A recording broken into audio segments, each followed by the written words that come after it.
আমাদের ভাই শেখ হাসিনা বিরোধী তাদের যে বৈষম্য বিরোধী ছাত্র আন্দোলন করতে গিয়ে আপনারা জানেন গত তারিখে সেখানে মাওবাদীদের যে শান্তিপূর্ণ আন্দোলন করতে গিয়ে পুলিশের দৃশ্যভাবে আহত হয়েছিল মুমূর্ষ অবস্থায় তাকে বেশ কদিন হাসপাতালে চিকিৎসাধীন ছিলেন। আমি গত কদিন আগে 3 দিন আগে আমি কর্মীটুনা জেনারেল হাসপাতালে তাকে দেখার জন্য গিয়েছিলাম। আমি তাকে দেখে তার পরিবারের তার বোন তার ভাইকে আশ্বস্ত করেছিলাম যে আমাদের দল থেকে আমরা যেভাবেই হোক তার উন্নত চিকিৎসার জন্য প্রয়োজনে তাকে দেশের বাইরে পাঠিয়ে তাকে আমরা সুস্থ করে নিয়ে আসবো, আপনারা ধৈর্য ধরুন। তা আমি আমাদেরকে ছেড়ে গতকালকে রাত্রে তিনি শেষ নিঃশ্বাস ত্যাগ করেছেন, আমাদেরকে ছেড়ে তিনি বিদায় হয়েছেন। তার এই মৃত্যুতে আমরা গভীরভাবে শোকাহত মর্মাহত। তার দিদি আপনার প্রতি গভীর শ্রদ্ধা নিবেদন করছি, গভীর মাগফিরাত কামনা করছি এবং তার সুখ পরিবারের প্রতি আমি গভীর সমবেদনা জ্ঞাপন করছি। শুধু তাই নয়, এই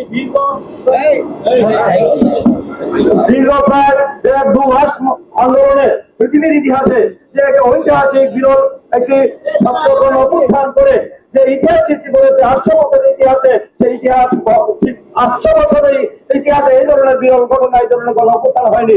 আমরা 90-এর আন্দোলন করেছি, আমরা 79-এর গণ অভ্যুত্থান করেছি, ভাষা আন্দোলন করেছি, আমরা স্বাধীনতা যুদ্ধ করেছি, কিন্তু এবার অল্প সময়ের মধ্যে এত মানুষের জীবন দিতে হয়নি। প্রায় 1 থেকে 1.5 ছাত্র জনতা অতটা তারা আত্মহত্যা দিয়েছে, জীবন দিয়েছে।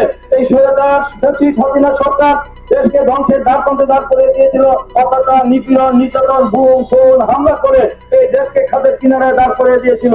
এই খুনি হাসিনা সরকারের বিরুদ্ধে এই দেশের ছাত্র জনতার দীর্ঘ 16 বছরের যে পুঞ্জীভূত যে দেশের শ্বাসরুদ্ধ করে যে অবস্থা সৃষ্টি করেছিল, কথা বললি তার গুম খুন হামলা নির্যাতন মামলা হয়েছে।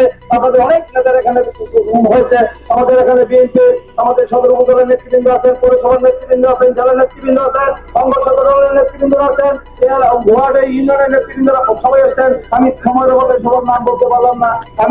আমি মনে করি যে এখানে আগামী দিনে আপনারা সবাই সম্মিলিত হবে এই যে আমাদের সহকর্মী আমাদের ছোট ভাই দেশের জন্য গণতন্ত্রের জন্য মানুষের অধিকারের জন্য স্বৈরাচার বিরোধী আন্দোলনে হত্যা করা আত্মহত্যা দিয়েছেন, জীবন উৎসর্গ করেছেন, শহীদ হয়েছেন, তার সেই রক্তের শপথকে আমরা বলতে চাই।